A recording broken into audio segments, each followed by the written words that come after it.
start, just want to learn a bit the audience here. So who of you is or have been in a people management role now or before? Okay. And maybe who of you have been in the project/product management place? Oh, okay. So then all of us have been in one of those. Good. Then maybe the last one. Anyone here has done like a formal education on the topics of management? That's good, because otherwise you might have already know everything I was planning to tell you. Good. So my name is Alexi. I'm a software engineer, currently a head of engineering at a cybersecurity startup called ThreatFrame. At some point I decided to get formal education in management. Then I learned a bit of interesting history that I want to share with you today in this field. It will have no connection to Drupal whatsoever. I hope that's not a problem for you. So, despite the topic, the name of topic, we are not starting in a Stone Age for one simple reason. We have no written records from the time. We don't want to speculate. Actually, the very first written, well-preserved work regulation text that we have is Code of Hammurabi from the ancient king of Babylon. And there is almost 300 entries in the Code of Laws, quite dense, and it has some specific things like if a builder constructs a wall, that wall collapses, the builder has to replace it with their own silver. And they have things for like craftsmen, wages, a lot of this kind of regulation, and that is our baseline. Other than that, through the whole history that we have, from the ancient Jericho there to left to the cathedrals of medieval times, people definitely have done a lot of projects, including crazy management. You can just imagine all the logistics, resources, people. Some of these went more than 100 years with multiple chief architects changing each other. But all of them failed to create a field of management as discipline, as a field of study that you would develop. For that, we will actually have to jump quite ahead, but we'll do a quick stop in the end of the medieval Europe period to look into the European guilds. And of course, there were nothing special. They existed from the ancient ages. In medieval Europe, they played quite a significant role, and especially we're interested in the craftsmen guilds. And those were usually local, town-based. They were rarely uniting into a country level. And they had an internal rank system where you would start as an apprentice, someone who doesn't get pay on the food and accommodation for your work. And then you could kind of rank up to become a journeyman who could charge for the day of your work. The medieval French journée is for the day, where it comes from. And then you could potentially become even a master, creating a masterpiece, earning your ranks there, and then you would you were allowed to have your own shop at that point, your own workshop. If you were in a bigger town with a bigger guild, you could become also a warden, one of the few leaders of the guild. And the responsibilities of the warden actually included things like inspecting the work of other guild members. And so in very many European guilds, we have written records that a person must do their work only in the clear daylight, so that it can be inspected by a warden. And so European guilds were doing things like setting quality standard, work relation standard, doing with this apprenticeship program, doing the continuous work education. All this will later become part of the management functions. But other than that, not much has happened, even in medieval Europe. Really kickstart things, we will need to go to the Industrial Revolution, right? And we are specifically interested in the steam locomotives, because the train created a very unique situation. It allowed you way cheaper access to the resources for your crafts, a way easier way to export production you have done. But the thing is, as I mentioned, in Europe, most of those guilds were town-based. And so if I own a small workshop, chances are there is no railroad around me, because initially those were very costly to create. And so eventually, to stay competitive, I would have to move to somewhere where there was a bigger railway hub. And this was a big driving factor for consolidation of the industries. And so by the 1800s, we got the factories which looked something like this, with hundreds of people in one place. Everyone there usually still does their own thing. So if I create a table, I still create the whole table. There was no conveyor, no division of labor, but it's already hundreds of workers together. And this joining, this unification and growing of the workforce was the real motivator behind the management practices. And so we now go to meet few folks who later became known as the creators of the classical management theories, which sounds very grand. The first guy we're going to talk about is Max Weber, who is a German sociologist, coming from quite a wealthy family. He suggested a way to run the business, which he called bureaucracy. And today this word has a very bad connotation. Let's say, right, we complain about bureaucracy. Back then, it was a cutting-edge technology, or like approach, let's say. So Weber was really interested in the idea of objectivity. And so he suggested, among the things he suggested how I should run my business, there was an idea of having formal rules.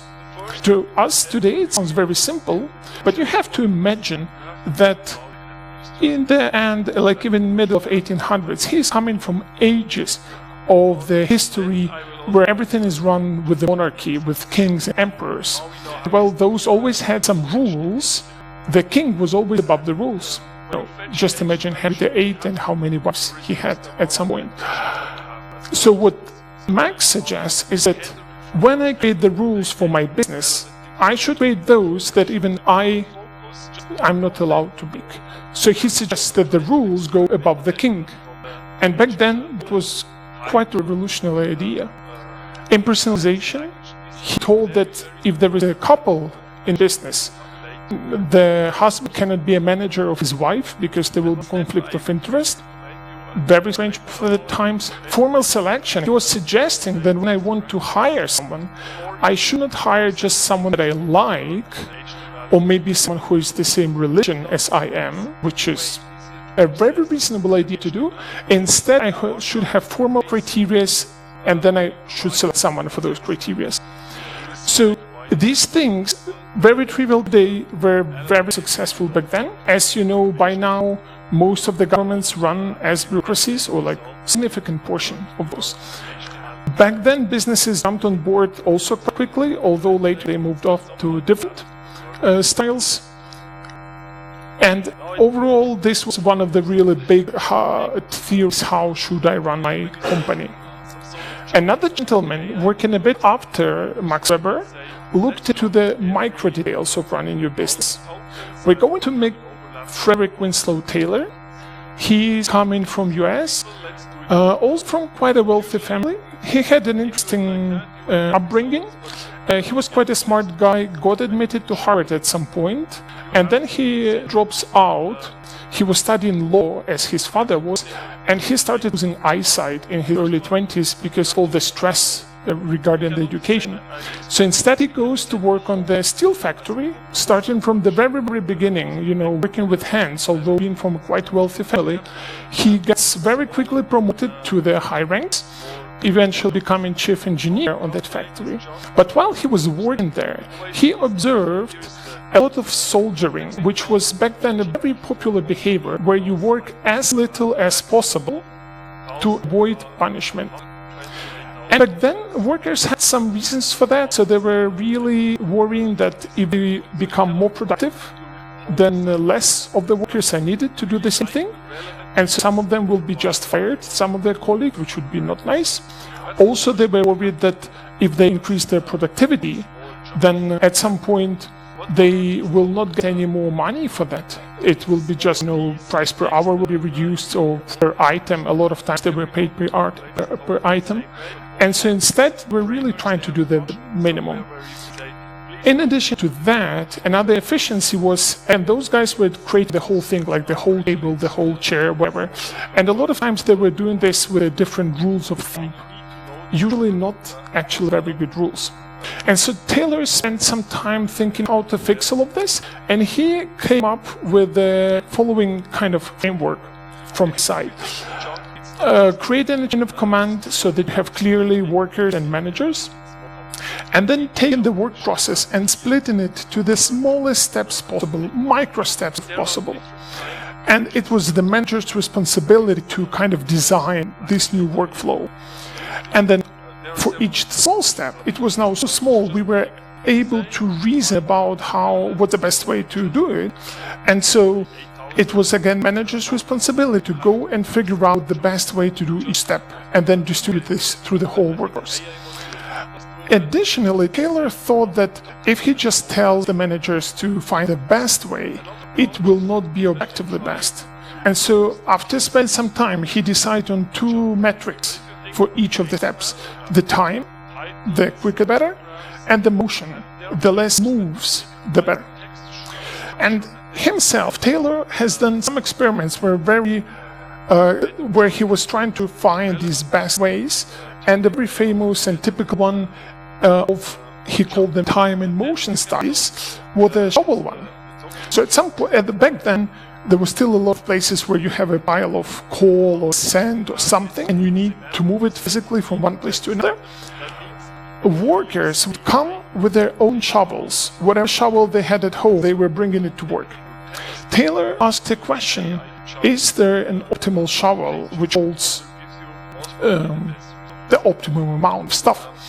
And so at some point he sets 10 piles of material. He takes 10 workers, asks them to move pile from one place to another place, and stays with the stopwatch measuring this. In the evening, all the piles are moved, workers go home. Taylor takes all those shovels, equal shovels that he gave to people, and cuts a small bit of each shovel. Next morning, workers come back. He gives them these a bit cut shovels and asks them, like, hey, remember those piles? We need them back where they were. Workers were not happy. It sounds quite stupid. They're paid quite well, so they do this. He measures again. In the evening, the thing repeats, and he was cutting the shovel, each time measuring the productivity, how much time did it took, and he was seeing the productivity going up to a point, then it started went down. After a while, he takes 2 shovels, makes them a bit bigger than the previous ones, and he starts seeing that going back to bigger shovel brings him back to the optimum spot. And at some point he decides, okay, I really found objectively maximum for shovel, the productivity maximum. It was actually 9.75 kilogram. If you take more, each trip becomes too exhaustive. If you take less, you have to do too many runs. After that, he tells, the company give everyone for each pile, well, depending on the density, it will be different size of the shovel, but it should always hold 9.75 kilo. So from that point, the factory was given the proper shovels for each job. And this was a very typical way how he suggested to study the whole work process. And he was successful. Wherever he would go with his approach, he would see crazy productivity boost. He would actually become one of the first famous consultants who would go to different businesses to help them. He also suggested to select the best workers for each job, to pay them really well. It all created a bit of a not that nice psychological atmosphere. This super division to super small steps meant that workers were very disconnected from the whole object they were creating. They were now, hammering a nail for the next 10 years. So psychologically, there was a lot of burnout, not a nice place. Still, because it was very effective, by the beginning of 900s, any successful factory or shop runs like this, and this quote, typically attributed to Ford, sums up very nice the times. So it was typically human, machine-made place. From here, it will actually take a turn, and we'll see a bit more human side of management. And for that, we are going to meet Mary Parker Follett. She is also from US, from California. Also went to quite a wealthy family, got good education at Harvard. This will be a bit of a repeating pattern with all them. She actually has done a lot of scientific work. She became at some point a consultant of the Theodore Roosevelt, the president, for the running non-profit and non-government organizations. And she grew up in time when in USA there were very strong worker union protests. And when I'm saying strong, this is the Los Angeles Times building at some point during, or you can say after, a protest. Another one very famous, there was a steel factory called Homestead. And this is the governor of the state bringing National Guard to contain the situation in what later will be known as a battle for Homestead. So it was this level of conflict. And this had a huge influence on Mary. She spent a lot of time thinking about the conflict resolution, and she was thinking a bit like there could be victory or voluntary submission, which would create a win-lose situation between the two parties. There could be a compromise, which she called the lose-lose situation, a frozen conflict, which she thought was the worst case of all of them, or an integration, which she was advocating for, which would be some creative solution that both parties end in a win-win situation. And this framework actually is quite successful until now, and is studied whenever you study conflict resolution. In addition, she was also arguing that instead of controlling people, and you imagine that human factory where each human is a small step that is observed, she was arguing for a more collaborative leadership, that leaders should more involve people into the work. Back then, it was not received that much. And to actually open a bit of the human side of the leadership, we will need to jump few decades. We are going to the city of Chicago in the 20s, roaring 20s, they call them in US. It's a dry law time. It's Al Capone, quite famous in Chicago. On the right side, you see that car that is actually a police squad coming to a crime scene, and I found it quite funny, because it looks not much than a bus or a taxi. We are interested though in Chicago, in this place called Hawthorne, quite a large place. At that time, it's 1920s, about 40,000 workers are working in this factory. They're doing electrical equipment for telephones. And if you work there then, you would have pension, you would have a bit of a disability insurance, not exactly, but something similar. You would have vacation. You would have 1 week of vacation for every 5 years that you work.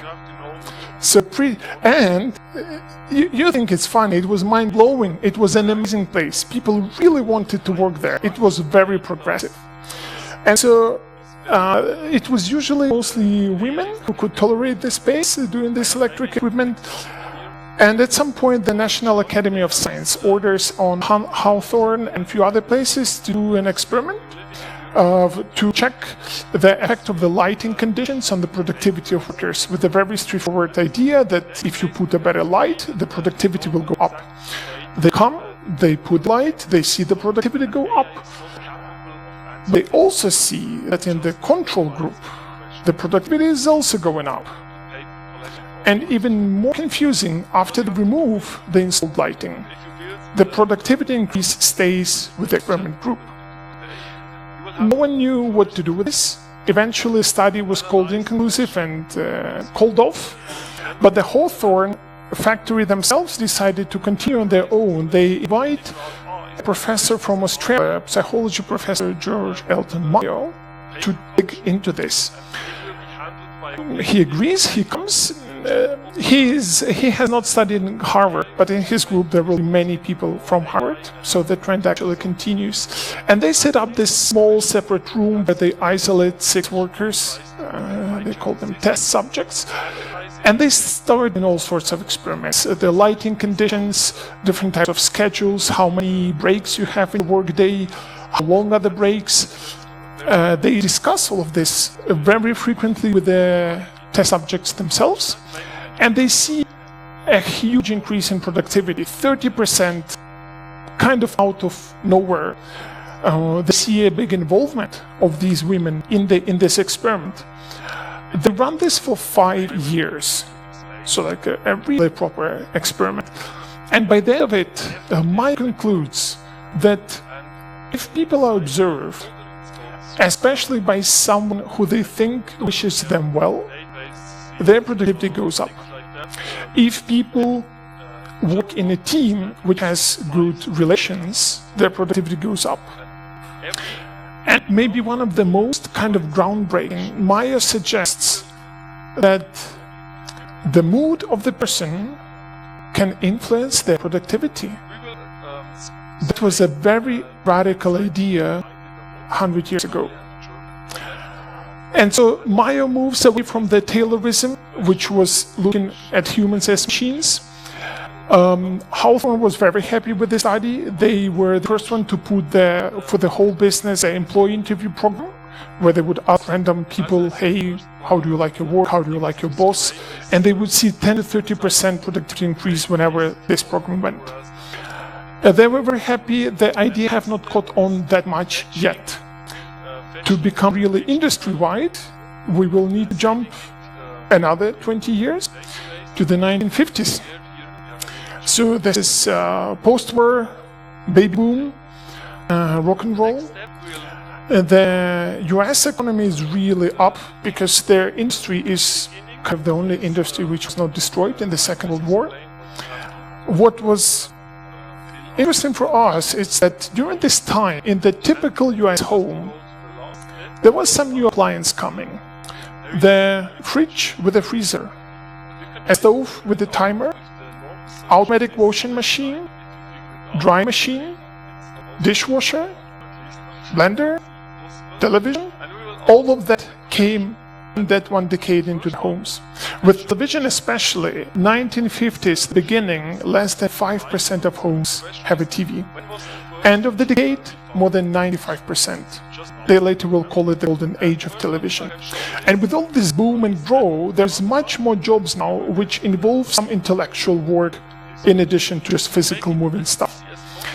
And on the way of this, we are meeting the Douglas McGregor, also from US, from Detroit, also goes to Harvard. At some point he marries and drops out after 2 years of working there and goes to work on the gas station. Works there for a while, eventually gets promoted to the regional manager, so you could see makes a career before going back to the academia. And later he would describe what he'd seen around his colleagues, around the managers specifically, that there was a lot of beliefs that workers on average try to avoid work as much as possible, that an average person is lazy, has no creativity, needs direction, needs control, wants to be guided. So Douglas calls all of this the beliefs of a theory X. He would just label it X. And then he suggests that if a manager follows these beliefs, it will result in the controlling practices, which will result in employees' resistance. He was saying that force would breed counterforce. And that would eventually bring a very poor productivity, which will only reinforce the whole cycle. And so what instead McGregor suggests is that maybe work comes as natural as play, and that maybe most people are quite intelligent, they have creativity, and then McGregor suggests that the work of a manager should be to align organizational goals with the goals of the person. He was also advocating that people beyond the food and the security have higher level goals, kind of personal ones on that Maslow pyramid. He was actually studying, he was one of the students of Maslow at some point, and that doing this will increase productivity. And it did a lot. I would say that by now his theory Y approach, or theory Y if you're from US, is still almost the cutting edge what we have in the human management, even if it's from 50s. And I've been in some places which have not evolved yet to this point, even doing software development. And so this was happening through about half a century On the people management side, there was a bit of progress on the project management side. You might know this guy called Henry Gantt. He was actually a protege of the Taylor, who created these Gantt charts. Not the only one creating them, but they got popular after him. He actually first used this to track productivity of his workers. He would split this into small activities, each task, and he would track visually how much everyone has done. But other folks, when noticing this, said, hey, you know, it's a great planning tool, so then let's use it for planning.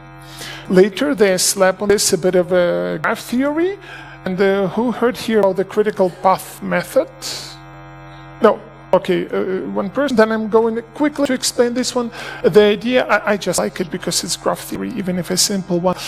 Idea first is quite straightforward. You list again all the activities you need to do for the project. You put the dependencies and the estimates, and you can construct this dependency graph, what should go after what. Now you can actually compute two numbers for each of the steps in your project. First of all, you can compute what is the earliest time this step can start after everything before is finished. And you do this kind of forward path from start to finish. After having that, you can actually go backwards and now compute for each step what is the latest time this can start with whole project still staying on track. And you write this in these two boxes. And when you will do this, what you will find is always inevitably that there will be some steps for which these two numbers are the same. The earliest start, the latest possible start. And you would call this your critical path. And this is what you will monitor the most, and you will try to optimize this the most first because it has the least slack and wiggle room in it. There's some tool in there, and aside of very small things, actually, by the time we arrive to the software development times, this is where we are in terms of people and project management. Now we're jumping to the 70s. We are staying in US. They're one of the biggest political scandals, although with the recent Trump in White House, I'm not sure that is now the biggest one, but still, Vietnam War is not any good for US. For those who like heavy metal, kind of the first heavy metal album is going to be released in this era. We are going though to meet here Winston Royce, the famous father of the famous Waterfall. Of course, I'm talking about the Waterfall model. Winston is also from US. He was not studying in Harvard. One guy who brings up a trend. But he was working as a head engineer at Lockheed Technologies, so a lot of government orders, a lot of military-based orders. In 1970s, he publishes a paper in journal with what he suggests to be a software development lifecycle, and he starts his paper with this.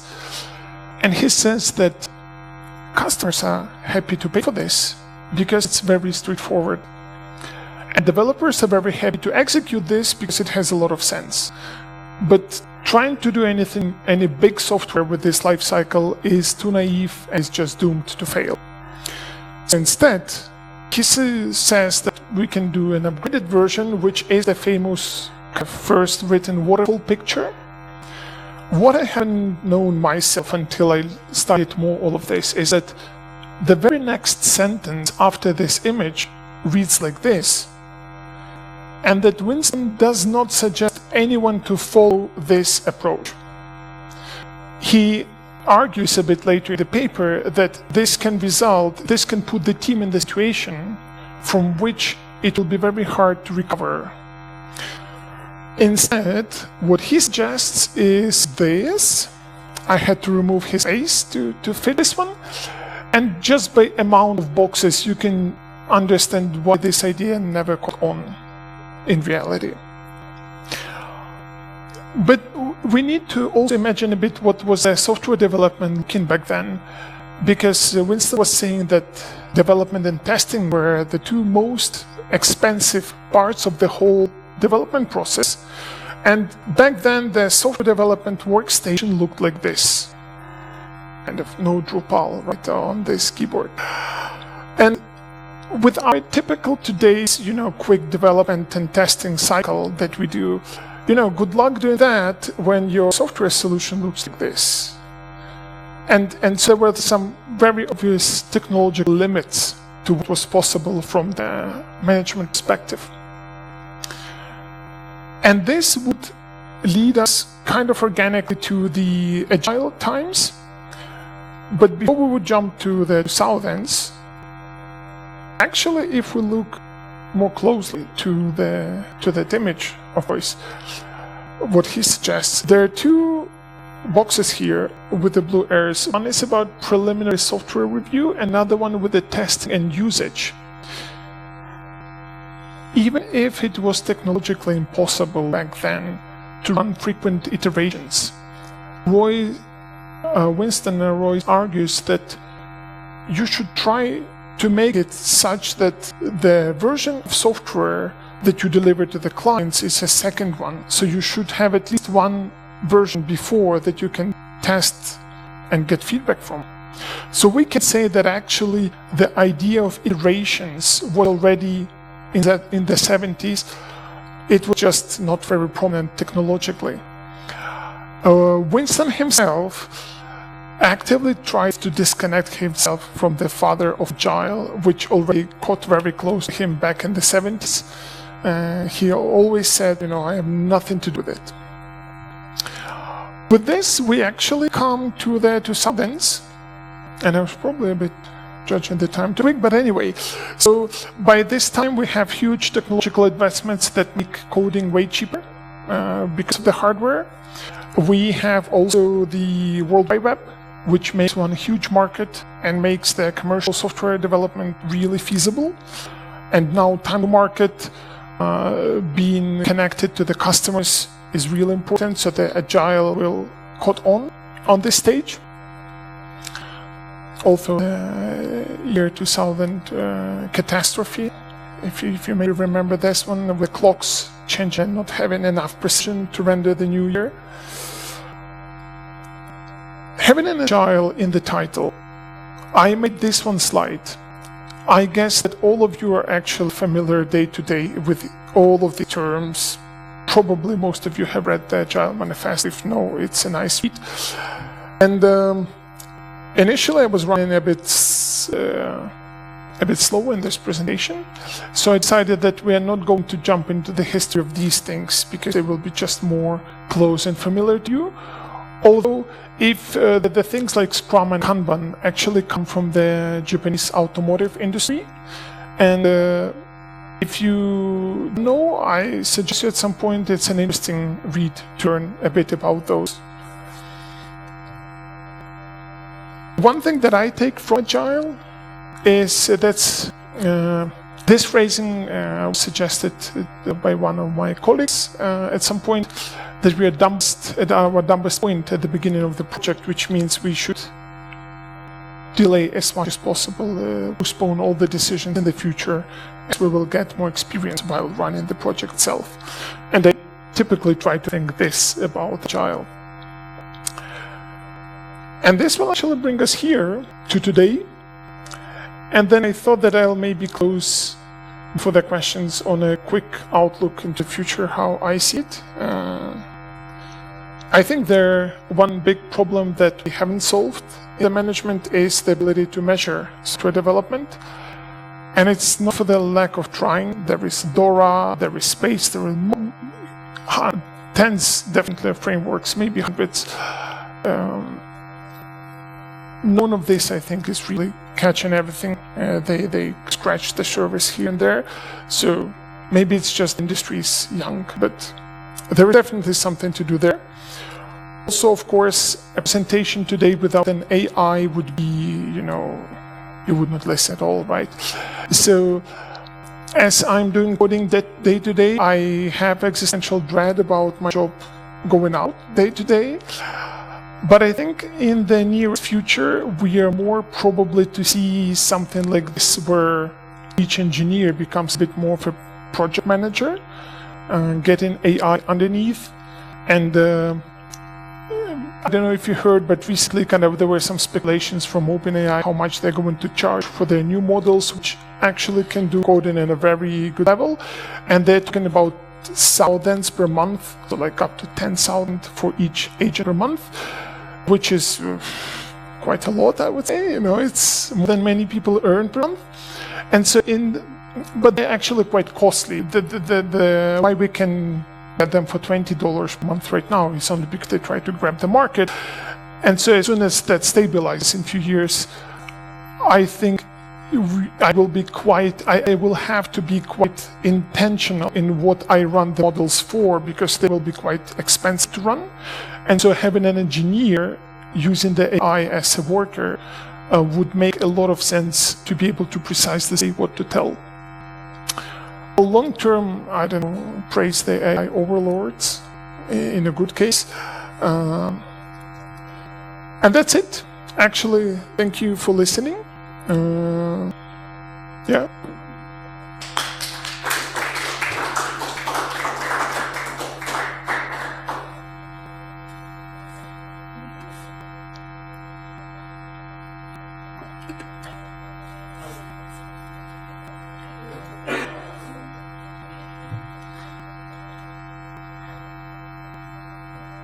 It's less of a question, more of a comment, because I think that our developers can never be replaced by AI, because for that, product manager would have to specify their requirements, and we all know that never happened correctly, so it still needs human thinking, probably.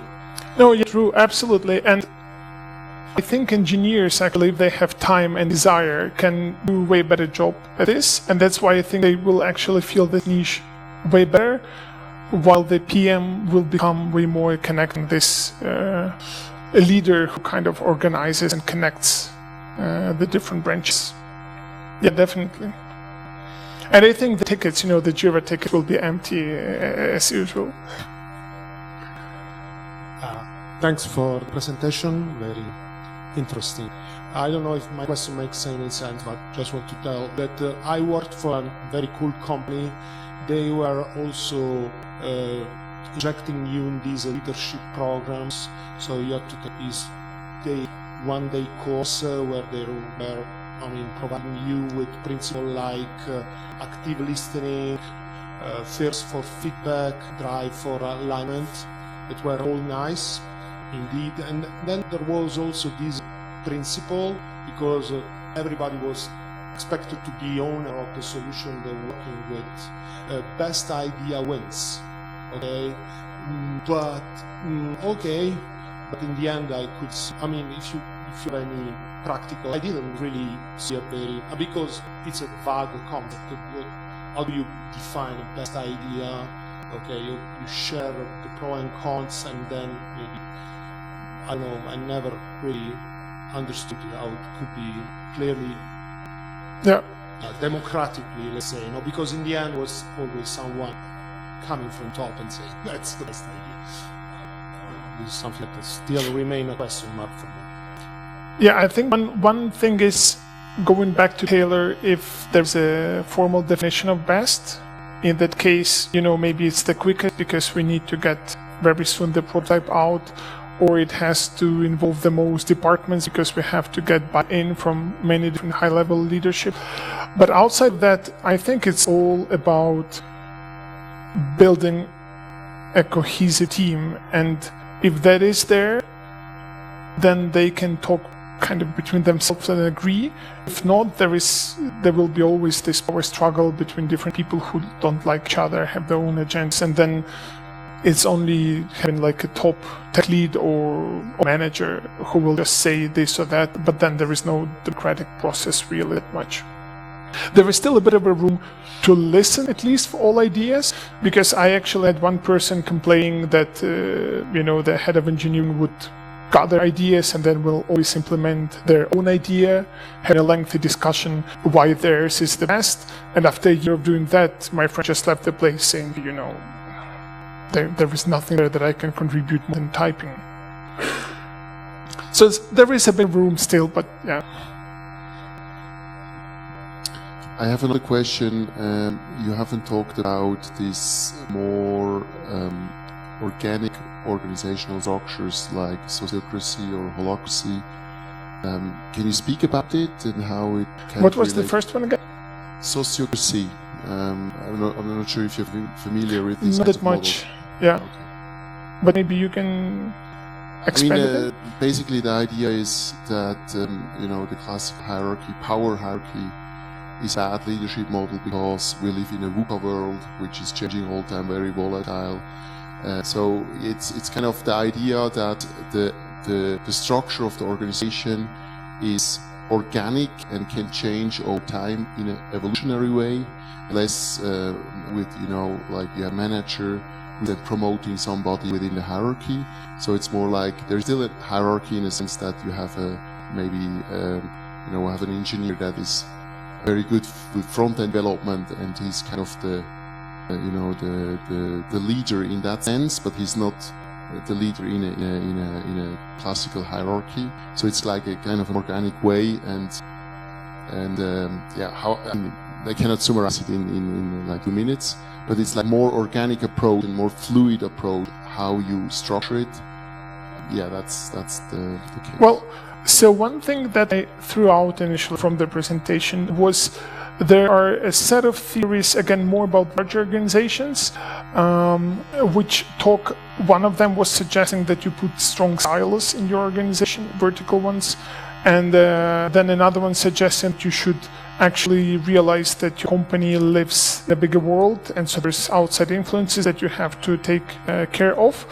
And in that sense, they were talking about the different ways you can structure it. I really like the phrase, I don't remember now the person, that organizations build the structure the way they have the communication inside.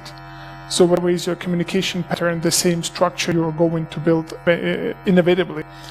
I don't know, I think if there is a big chunk of resource, say salary or some money as like end of the year bonus, as soon as you have that resource there, you will get internal power struggle for that resource. It could also recognition if your organization does a lot of patents and so there are names to be slapped. And as soon as that is there, it will be struggle internal. And you will have to, and organic, it might still work on a small team level, but as soon as it's a big one, it will have to become more formal just because of that. Otherwise, the most brutal will just eat the most intelligent one. It's my own view, by the way, that this last thing.